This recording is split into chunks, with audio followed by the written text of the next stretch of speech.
Hi, this is Trinesha Cottrell, and today I wanted to talk about getting uncomfortable.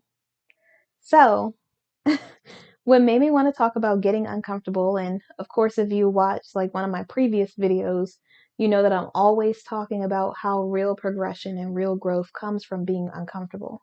You cannot progress, you cannot do better in life, you cannot grow, expand, evolve unless you are in an uncomfortable situation, unless you are willing to go against the grain, unless you are willing to do it afraid. And that's not my words. That's words from several other books out there that talk about even when you're afraid or in a situation where it feels uncomfortable, you have to be willing to push past it and do whatever it is that makes you afraid, whatever you're scared of. If you're scared of talking in front of crowds, talk in front of a crowd. If you're scared of, going swimming, take some swimming lessons, get comfortable with the water and go swimming. If you are afraid of starting your own business and God put it on your heart to do it, then do it. Do it afraid. Do it even when you're scared, even when you feel uncomfortable, even when you're not comfortable in the situation that you're in, even when you don't think that you got it in you. God knows that you got it in you. If God placed something on your spirit or on your heart for you to do, you are absolutely the person that should be doing it. We might doubt ourselves, but God never doubted us. God always saw what the finish line looks like with us in it. He knew us from before we were formed in our mother's womb. And so for him to know all of that, he knows exactly how we should be, the person that we are becoming, the person that we can become. Although we only see where we are on this very day, he knows where we're headed, which is why I think God has so much grace and mercy for us because he knows what we're capable of. He knows it before we even do it afraid. He knows it before we even step into that uncomfortable situation or before we expand beyond our horizon, before we grow and learn beyond what we thought we could learn, beyond the scope of normalcy, beyond what everyone else in society is doing. When we're that person that takes that chance, we're that person that trusts God and allows him to lead us wherever it is that we need to go. It's so funny because sometimes when God tells me to do some things, it's uncomfortable. And I'm like, I don't know if God wants me to be uncomfortable in this situation. But of course, God will want you to step out on faith. I'm not saying you should do something that's ridiculous. I'm not saying that you should do something that's at a haste, like you have to do it right now. I'm saying that when God really wants you to be somewhere or do something from the kindness of your heart and from a place that might be uncomfortable, then that is exactly what you should be doing. God told me to go this place, and I don't feel comfortable going there because I don't want to make anyone else feel uncomfortable. And there's a whole long story behind it and everything else. But I'm supposed to help this person. And this is going to sound so selfish. It's going to sound so selfish. But when I think about it, when I think about doing this, the first thing I thought of is how is this going to benefit me? This is, it's going to make me feel uncomfortable. I'm not going to get anything out of this situation. I mean, I'm going to of course get God's trust because he'll know that he can trust me. But you know what I mean when it's that thing that God tells you to do and it's uncomfortable and you don't feel you just feel like, "Oh my gosh, I'm going to do this and people are going to think or I'm going to feel or, it's always something that tries to stop you from what it is that God's trying to push you into. You'll be like, God will say, write a book or something. And you'll be like, oh, I can never write a book. You talk to that family member or that friend who's just logical. They only want to talk about factual evidence that, you know, backs up their claim in life because this is what hundreds of thousands of other people have done. And you're not hundreds of thousands of people. The difference between you and them is that you have faith. Even when you don't feel like you're capable of these things because you know God is capable of everything. That's the thing that separates you from the mold. That's the thing that allows you to be different. That's the thing that allows you to step out in your purpose while other people are stuck doing things just because that's what everyone else has done. You're the person that sees a different avenue. You're the person who has something special on the inside of you. You're the person who goes different places and notices things that aren't right. You're the person who may be with a family in a family event or around friends, and all of your friends are like, "Oh yeah, this is the cool thing to do," and you're that one person like, "Nah, we don't need to be doing this," and you just can't understand why everyone else thinks that this is normal, and you always feel different. You're that person who, when you say something, people look at you like, "That's not what." No one would ever do that. No one would ever. They always got this no one would ever or this it's impossible kind of attitude about them. But you can't see how it's going to stop. You can see that something's wrong in that situation. You can see that this is something that's possible. That God is the God of abundance and anything could happen. This is not something that is stagnant. It's not something that's lacking anything. But while everyone else thinks that this is normal, you're the person who sees that things could be different. It's because God placed something on the inside of you that's not like what everyone else is doing. You're not going to be the type of person in that type of position. You're not going to be the type of person who follows a blueprint from someone else's life to live your life. You are going to be the blueprint for somebody else. And being the blueprint is not always easy because you don't have a guide. You have God guiding you, and that's really all you need. When you look left and right, when you try to see how you're going to be able to obtain these things that God put on your heart to do, you don't know where to go. You just follow God. And most of the time, it makes no sense. God's like, go to this place and help this person, help somebody who doesn't even like you. And you're like, God, this person doesn't even like me. Why am I helping them? Like, I know, every being a Christian person is like, you want to serve other people, but you don't want to be anybody's doormat. You also don't want people to just walk all over you. And so you're like, God, but it doesn't make any sense in society. Like, if I help this person, everybody else is gonna think that I'm weak. Everybody else is gonna feel like, well, if, whatever it is that people think, I don't know. But in your mind, you're thinking about what other people think instead of thinking about what God thinks. In your mind, you're trying to make this make sense in in a human view, from a human's point of view, not from God's point of view, not from what it is that God sees, not from how He sees your life in at the finish line. You see it from today. You can't understand why God would tell you to do this, this, and this. I I had a conversation with this person, and I know I always say like there's not a lot of people that like follow me or anything like that. Like there's a few people, who will be on social media or whatever else, and people will come up and say, "Oh my gosh, this really helped me so much. Oh my gosh, I was going through this and it made me feel like I wasn't alone. Oh my gosh, I went through, and they'll say, "Oh, you inspired me too," or something like that. But most of the time, it'll be like one or two people might like the post, and there's 20 people that I see out and about that will say, "Oh my gosh, whenever you write this, it makes me feel like this." And I start feeling like I have hope. Whenever I read your book, I feel like I'm not alone. Whenever I see your book and I see all of the things you went through, I don't feel like I was the only person who went through something like that. And then some people will say, if you did this, I feel like I can do this too. They share their stories and they talk about how it touched their life and stuff like that. And it's so funny because we're in this society where it's so microwavable, where everything is so instant, where everything is so rushed that people feel like you got to have 100,000 people following you or like you in order to get the person that God put in your heart for you to touch their life. And you don't. I could have one person like every single post that I put on Facebook and one person watch this video, but that one person is the person who God intended to watch it. And I did exactly what God put me here to do. I served in the way that God intended for me to serve. And the person who needed to hear that inspiration, the person who needed to know that they weren't alone so that they could start their own business, so that they can venture out on their own, so that they can build that confidence in themselves that was broken, so that they can find the help that they so desperately needed, but they didn't want to look within themselves to acknowledge that they were flawed as well. They were ready to take responsibility because of something that I said. And means that I did exactly what God intended for me to do. It doesn't matter how many people it is. It doesn't matter.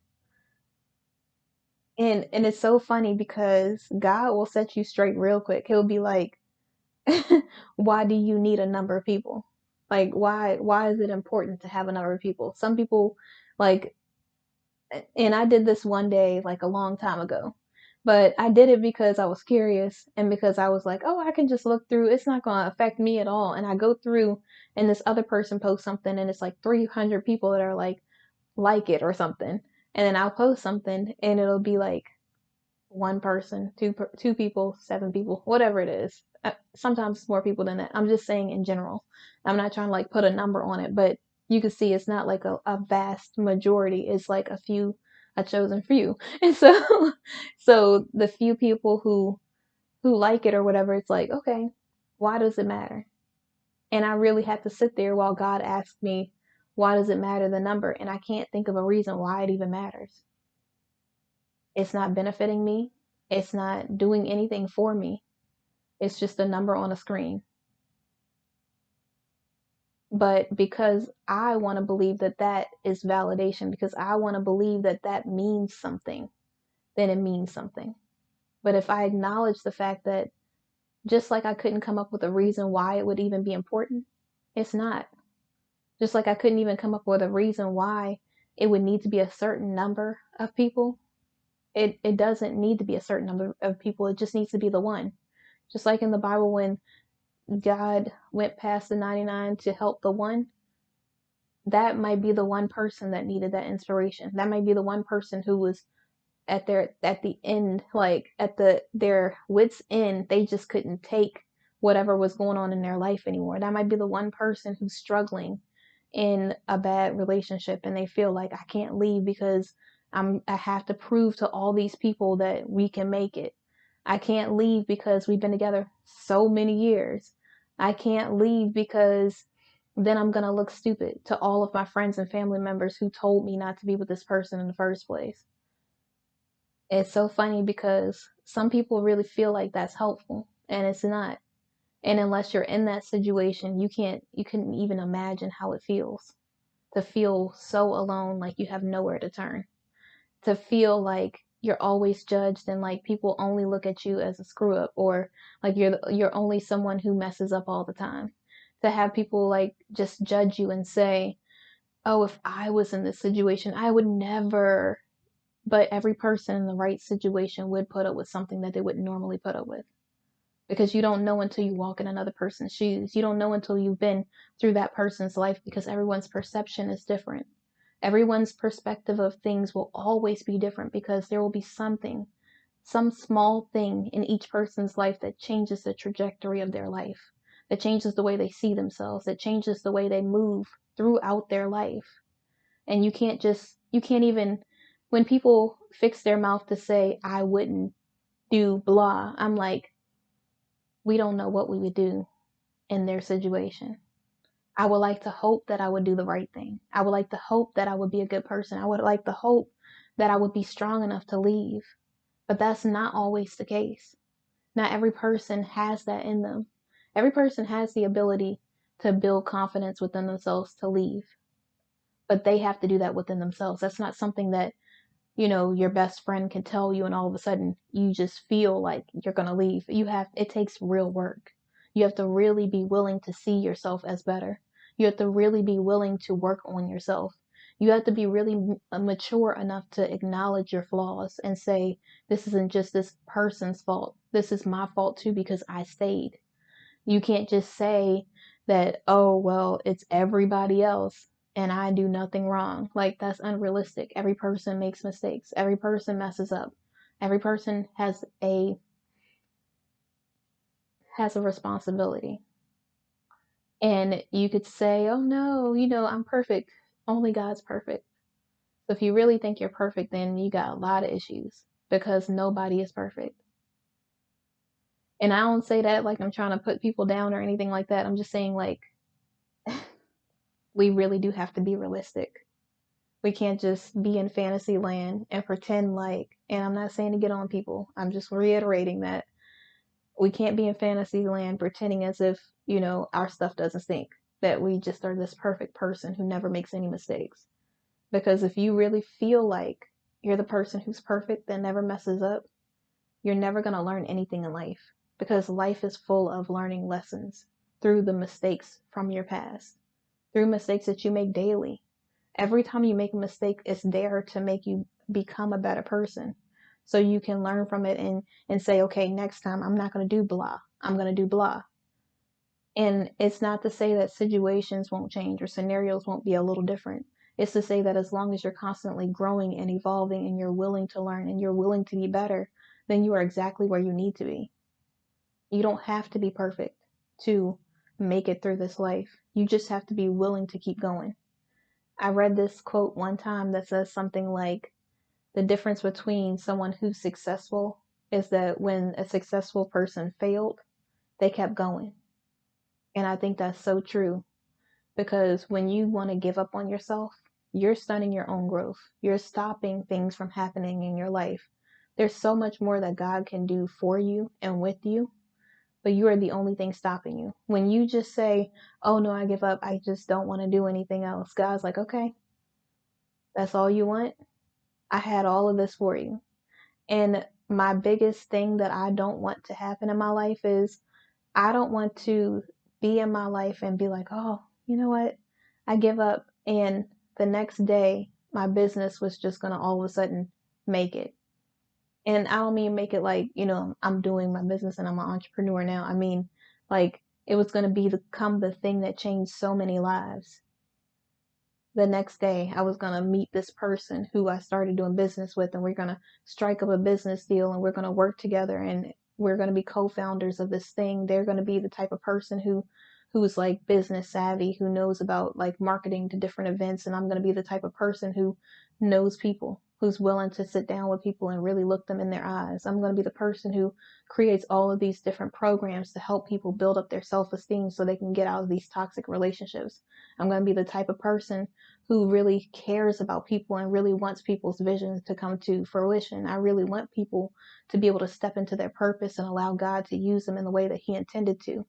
I could be the person who is in there having all of these creative ideas and different ways to design and just come up with different business ideas within the building, like the way the structure is going to be, the way the building is going to be designed, different design things. Like there's going to be plants here, there's going to be a lounge area here, there's going to be an auditorium here, and the auditorium is going to have different speakers, and the speakers are going to be different people from all over the world who are going to come, and they're going to say things that help motivate, and seminars and things that are going to happen there. There's going to be classes that are going to happen there, and then in the classes are going to be for people to build up their self-esteem.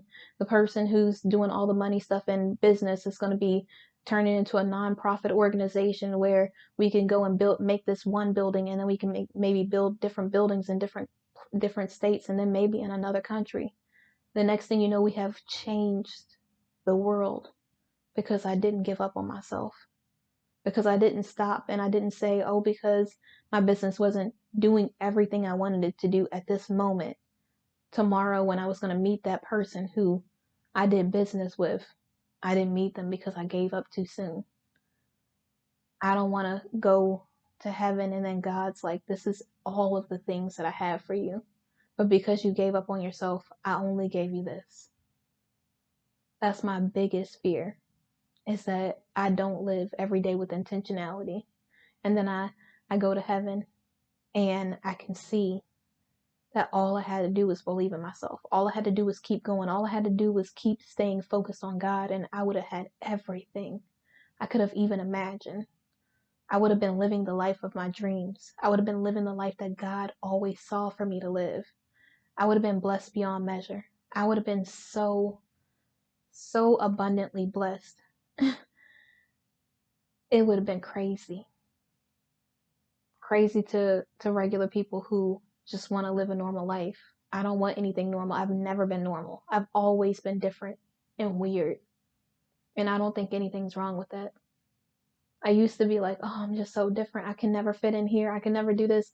Like there would be things that people would be doing, and I'd be like, why? Like, why are you making fun of that person? It doesn't make any sense to me. And people would just be like, oh, this person, and like just like really put this person down so badly, just like trying to, I mean, like, the way that people would treat people would just make me feel like out something inside of me would just be like, it's not fair. Like, I don't understand why this is happening. I would just feel like we should be we should be talking life into each other. But I didn't call it that then. I was like, we should be encouraging one another. Like, and people would look at me so crazy, like, that's weak. That's weird. Like, what?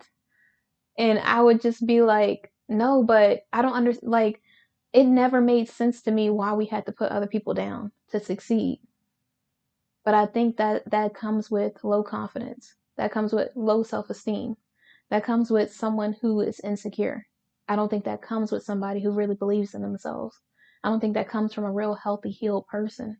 I think that comes from someone that's really broken, that's not willing to put themselves back together or seek the help that they really need.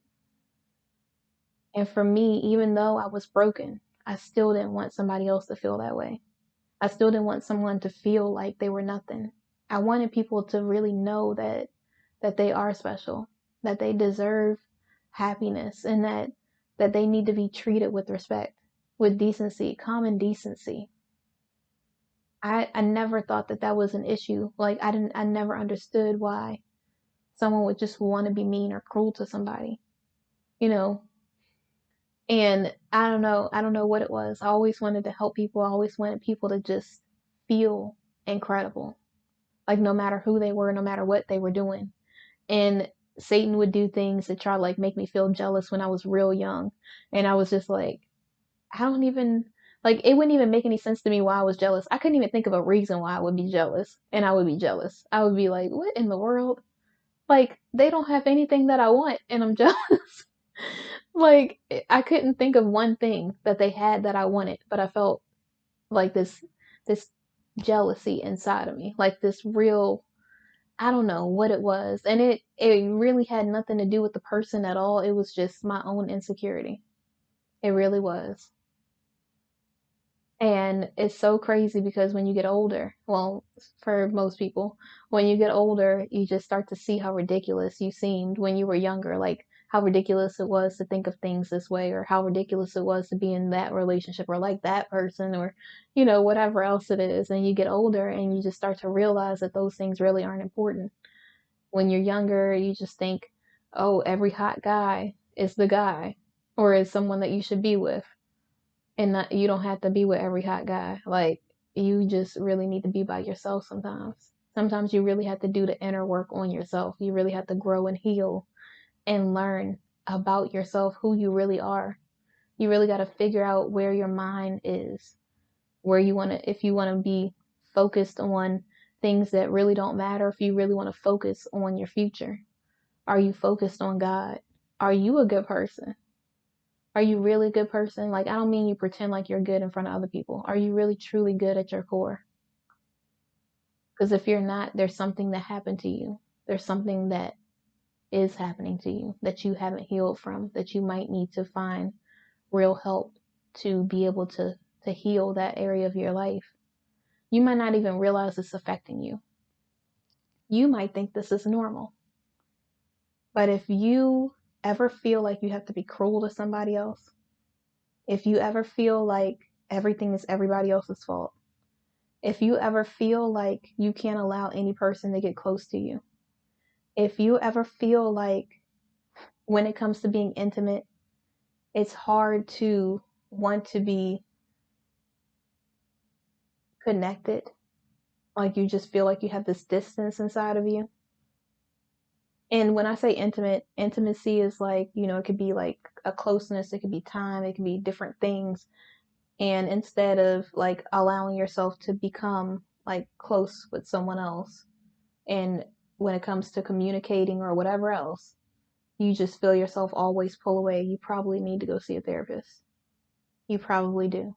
And now that it's becoming more normal, I think you could go and it would be fine. Nobody would judge you or anything. And even if they do, your mental health, your well-being is the most important thing. You can't worry about what other people are going to think, because what is the alternative? The alternative is you being miserable the rest of your life, because you'll never find anything that's going to make you feel better unless you face it head on. Unless you focus on God and you face all of your problems, even when you're afraid, you are never going to get better. It's always going to be somebody else.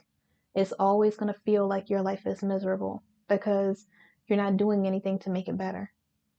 It's easy to be miserable when you're always looking at the negative side of things. It's easy to be miserable when you're not happy. And you can say, well, I want to be in this relationship. It's because Greg isn't doing all of these things. No, it's because you need to do some things for yourself. Greg can't be everything. Only God can be everything for you.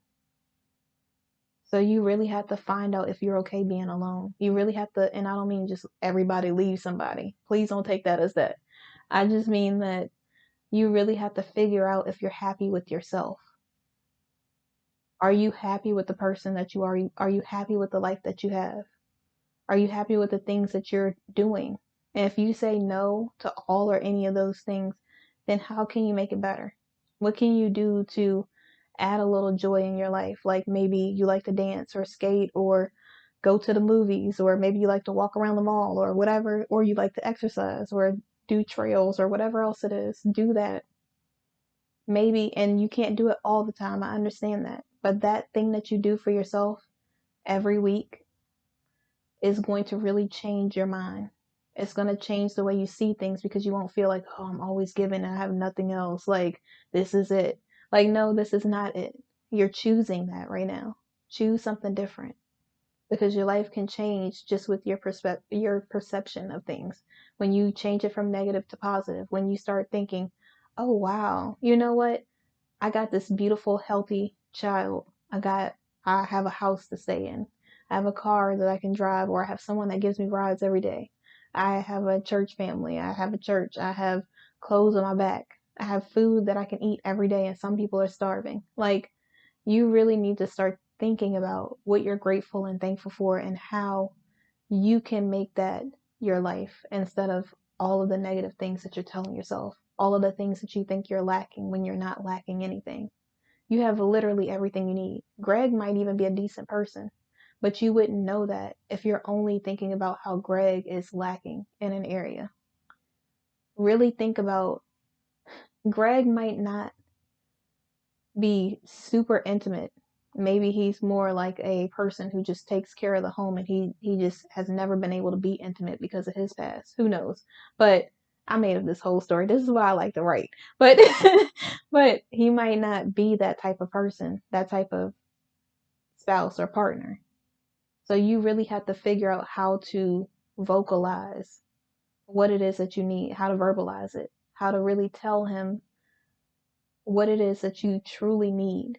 And you need to ask yourself first what it is that you're missing, what it is that you really want. Because you can't say, oh, I want intimacy, and he's not the type of person who's super intimate, or whatever you want to call it. And you're like, okay, well, he's not super intimate, but what else could he do that's close? What else could he do, or how could he do whatever it is? And maybe teach him how to do the thing that it is that you need. Because I don't know if I can do this and speak on men's behalf, but I really seriously doubt that they read our mind. Like, I don't think they just know, like, this is what you need. I think you really have to speak up and say, this is what I need. And not like I need this now. Like in a, hey, I really would like it if you would do this, and this. And then see what happens. Like, it's really important to me. And if he just doesn't want to do it, then it kind of tells you where he stands. But I seriously don't think that when you ask for something that really means a lot to you, you don't have to make it into like a big huge like reality TV kind of thing. I don't think you got to be like, Greg, you never are intimate. Like, you don't have to do all of that. That's just a lot of energy for no reason. Like, let's just stay calm and just do what we have to do. Like, it's really no reason to do all of that. So, yeah, just, it's so funny because This is like, I have a friend. I have a friend who was talking to this guy and he didn't do something. And initially, the friend wanted to say to the guy, "Hey, are you okay? Is everything okay?" And then set him straight, but not in like a rude, disrespectful way, like, "Hey, are you okay?" And then once they would have said, "Yes, I'm okay," then her plan was to say, "Okay, well, my time is really precious. You know, I definitely like when you say you're going to do something, I need you to do it." But instead, the friend said, "You didn't do this," and like it went into a whole thing and it just wasn't good. But you live and you learn. And so I only say that because sometimes we really feel like it has to be like, for me, even for me, in the past, I always felt like I couldn't be compassionate because people would think that I was weak. Like, I'm a really compassionate, caring person. So when I talk to people, and like when I was in my past relationship, I would try to be compassionate, and then I had to be like a totally different person. And this could be any past relationship. We're not just talking about one specific one. So I always felt like in order for me not to seem weak, I need to be have an aggressive tone. But that's not necessarily what you have to do. So so instead, like, I am the type of person when I'm talking to somebody, I want someone to talk to me the way that I would I want them to talk to me the way I talk to the person, the way that I would want the person to talk to me. I don't know why I could not get that straight. But that's what like I want. So whenever like I meet someone or whatever else, I try to treat them the way that I want to be treated. And no, they're not going to be me. So I understand that just because I'm communicative doesn't mean they're going to be communicative. Just because I'm a compassionate person doesn't mean they're going to be compassionate. They might be compassionate in their own way, but not the way that I am. And so I also understand that. And one thing that I learned recently is that just because I'm compassionate about someone or understanding does not mean I'm weak. Yes, I should put my foot down and say certain things, but there's so many things that can happen in somebody's life. Like they could get in an accident, something really tragic or huge could have happened in their life. And instead of jumping to a conclusion and saying, you need to do, like, just take a second and really think about, is this person okay? Are they okay? Is everything fine? Before you like start sticking to your standards. And I'm not saying you should not have standards. You should absolutely 100% have standards. But I think that's where that balance comes in. That's just for me. I don't know if hopefully I'm telling you the right thing and people aren't like, no, you need to be super aggressive and say, you don't need to do this. I don't know. I don't feel like we need to be somebody's parent if they're an adult. Like, they should know what it is they have to do, you know? Like, I don't want to be like, oh, you should do this. I don't want to give all that energy doing all of that. I just want to do my thing and the other person do their thing. And then we just really work really well together, something like that. I don't want it to be like something like that. I don't want it to be like it has to be a certain kind of way kind of thing. And it's so funny because I even said something like that in the past, like it has to be a certain type of way. But I didn't say those words, but the things that I said made it sound like that. And that's not even the person that I am. And really, what I meant was when I'm getting to know people, I really do want to communicate with them so that I can get to know them, because how else would I learn anything about them unless I'm communicating with them? I really didn't mean it had to be a certain time, a certain date, a certain way, a certain look like a certain thing because Veronica was doing this, now all of a sudden Trinesha has to do the same thing. Like, I didn't mean any of that stuff at all. Like, that's not even what I wanted. So we really have to be clear on what it is that we want before we like bring other people into the picture, and then we are telling them something that we don't even want, or we're asking for something and that's not even what we're trying to say. Like, really be intentional with what it is that you are striving for in your life, because if you don't know, how's the other person supposed to figure it out, you know? And so before this video gets super long, in conclusion, get uncomfortable. I know it sounds so weird, but seriously, get uncomfortable. Get uncomfortable in doing those things that you always aspire to do, but were too afraid to step out on faith and do it, or too afraid to step out and really believe in yourself to do. Do the thing that scares you. If you're afraid of something, face that fear head on in a very safe environment. I don't mean if you're scared of heights, go do something crazy. You know what I'm saying? Like, just do something that allows you to face your fear, to look fear right in the eyes and be like, I'm not afraid of you. Just like you had to do in that one scary movie. I can't remember which one it was, but it was like this fear was feeding off of everything. And in order for them to like beat the thing, they had to say, I'm not afraid of you. Because the only thing that fear fed on was more fear. And that's what caused it to live. And I think that's how we are in our life. We could be afraid of something like a spider, and the more and more we just keep on like boosting it up, like, oh man, this spider is so scary. Oh, I don't want to be around spiders. They're so hairy. They can, a bite could kill you, blah blah blah blah blah. Like you just in your head like created this really huge crazy story, and maybe if you did get bit by a certain spider, it could cause your demise or something else. But really, what is the thing that really makes you afraid of this spider? Why is it so scary to you? What is the first time that you remember being afraid of the spider? Is it like one hopped on you, or like one laid a nest in your hair, or like what happened exactly? Can you even pinpoint what it is that really does make you afraid of it? And then take some time and look at pictures. If you're afraid to look at pictures, look at them slowly, look at them every day. Then go to a pet store. Go see the spider in the cage. It's not out. You can see it in a controlled environment. Get close, get more and more comfortable being around it, because the weird thing about fear is that we kind of add to the fear in our own head. Sometimes something isn't even that scary, and it's because we've been telling ourselves something for so long that we believe it.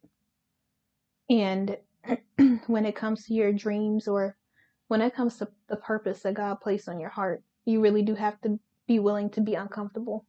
You really do have to be willing to step out on faith and allow God to guide you even when it doesn't make sense. God tells me to do stuff all the time, and I'm like, are you sure, God? And then God's like, yes. One time I don't know why, but someone asked me what I wanted, and I said, hey, I want a cupcake or something. I don't know what it was. And I said, yeah, I want the cupcake like the one from blah. And one of the people that I'm cool with goes and gets this cupcake from blah, and the person reaches out to me for life coaching. I would have never even thought that it would just become something. I wasn't doing it because I was expecting to like get someone to hire me for something or whatever else. I literally just did it because I really did believe in that person's business, because I really did think that this person was super talented. And because I did that, and I stepped out on faith and I listened to God, it blessed me.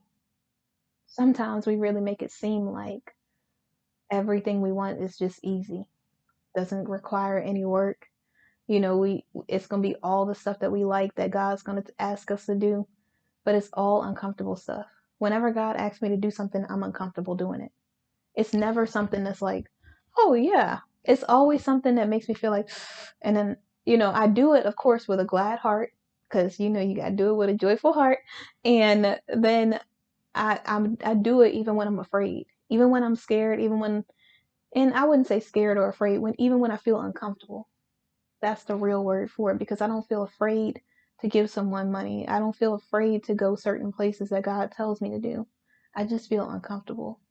It's not always the easiest thing. It's not always the most common thing to do. It's not the normal thing to do, but it's the God thing to do. And when I do it, He blesses me immensely. He literally showers down blessings on me, like blessings on blessings on blessings. Like, you don't even understand. Like, it'd be a lot of blessings, and I'll be like, God, thank you. Like, thank you, God. I really do, because I don't even expect it most of the time.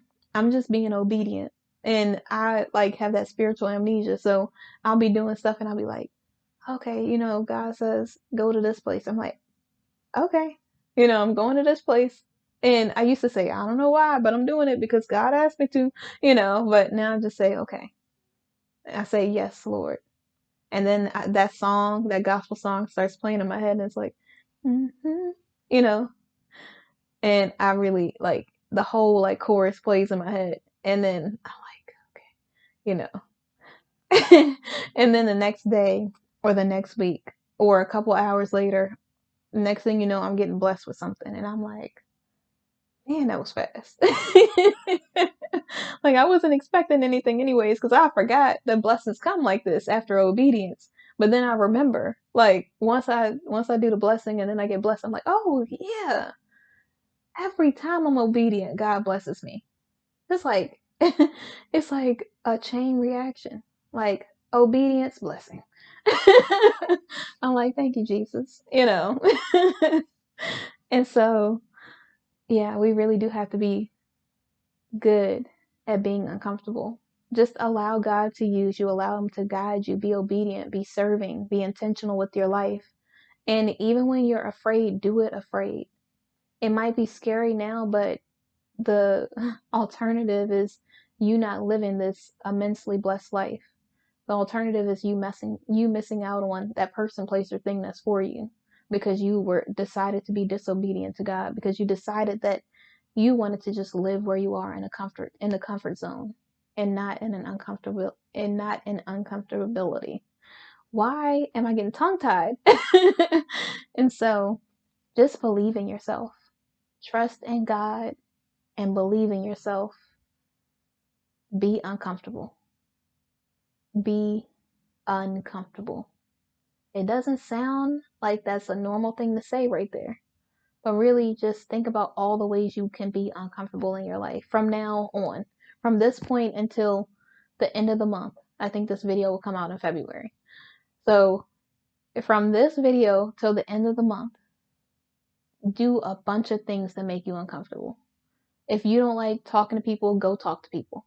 And I don't mean like go shoot your shot at people if you're a woman. Please don't do that. Please, in Jesus' name, don't do that. You know, just because I want you to remain confident. And we're not built like men. I can't I can't imagine a guy being like, "Nah, I'm good." Like that would crush my confidence a little. Like that would chip away at a little piece of my confidence and I'd be like, not doing that ever again." Like I don't think we're built for that. I think because like biblically, you know, Eve was made out of Adam's rib, and so he was intentional about the things that he wanted. He was God was very intentional about the place that Adam had on this earth and the things that he was supposed to be doing, and he chose Eve.